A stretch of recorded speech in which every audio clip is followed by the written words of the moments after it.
एक बेलन की त्रिज्या और ऊंचाई का अनुपात 5:7 है और उनका आयतन 550 सेंटीमीटर क्यूब है। तदनुसार उनके वक्र पृष्ठीय क्षेत्रफल क्या होगा, यानी कि यहाँ पर कर्व सरफेस एरिया क्या होगा, ये हमसे यहाँ पर पूछा गया है। अब ध्यान से समझिएगा, कर्व सरफेस एरिया के लिए हम क्या करते हैं, 11 से डिवाइड करके देखते हैं। तो सबसे पहले 11 से देखें तो आपकी ये संख्या डिवाइड हो जाएगी, ये संख्या डिवाइड हो जाएगी, ये संख्या की आपकी 11 से डिवाइड होगी नहीं। और ऐसे देखें तो 11 पंजे 55 और 6 बचा आपकी 11 से 66, यानी कि ये संख्या भी आपकी 11 से डिवाइड हो जाएगी।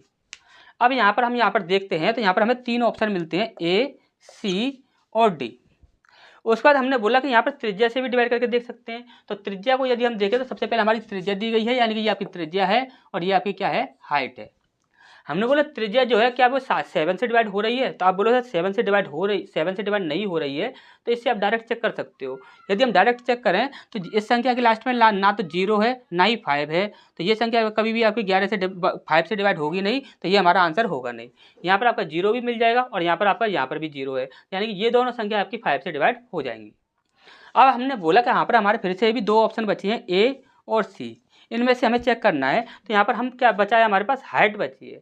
यदि हम देखें तो हाइट क्या है, तो हाइट है आपकी 7। और हमने बोला क्या था कि यदि कोई भी संख्या 7 से डिवाइड हो जाती है तो उसे सबसे पहले 7 से डिवाइड करना है और उसके बाद ही आप चेक कर सकते हो। तो यहाँ पर हाइट 7 है और 7 से यदि हम डिवाइड करते हैं तो ये 7 से पूरी डिवाइड हो जाएगी। अब यहाँ पर हम क्या करते हैं, यहाँ पर आप बोलोगे सर अब तो यहाँ पर हम फंस गए, अब हम यहाँ पर क्या करें। तो देखिए 7 से ये संख्या जब कभी डिवाइड हो जाए, हमेशा याद रखिएगा एक बात को, आपको हमेशा याद रखना। अभी थोड़ी देर पहले भी हमने आपको बताया है, फिर से हम आपको बता रहे हैं।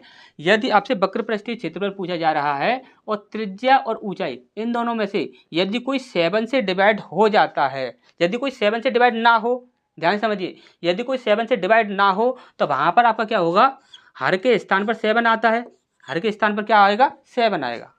और यदि 7 से डिवाइड हो जाते हैं त्रिज्या या ऊंचाई में से कोई भी, तो हमेशा वहाँ पर याद रखना कि सिर्फ 11 से डिवाइड होने वाली संख्या आपका आंसर कभी भी नहीं होगी। या तो वह 22 से डिवाइड हो रही होगी या 44 से डिवाइड हो रही होगी, लेकिन सर पे आपको इतना तो याद रखना है कि सिर्फ और सिर्फ 11 से डिवाइड होने वाली जो संख्या होगी वो आपका आंसर नहीं होगा। हमने बोला सिर्फ 11 से कौन सी संख्या डिवाइड हो रही है, तो सिर्फ 11 से आपकी 22 डिवाइड नहीं हो रही, ये 110 डिवाइड हो रहा है। 110 सिर्फ 11 से ही डिवाइड हो सकता है। यदि हम इसे आगे बढ़ाएं तो कितना बन जाएगा आपका, 22 बन जाएगा। क्या 22 से डिवाइड हो जाएगा, नहीं होगा। और इसे हम यदि आगे बढ़ाएं तो कितना बन जाएगा आपका, 44 बन जाएगा। क्या ये 44 से डिवाइड होगा, नहीं होगा। तो सिर्फ 11 से संख्या जो डिवाइड हो रही होगी वह आपका आंसर नहीं होगा, 11 से आपका ऊपर होना चाहिए, तो ये हमारा आंसर हो जाएगा।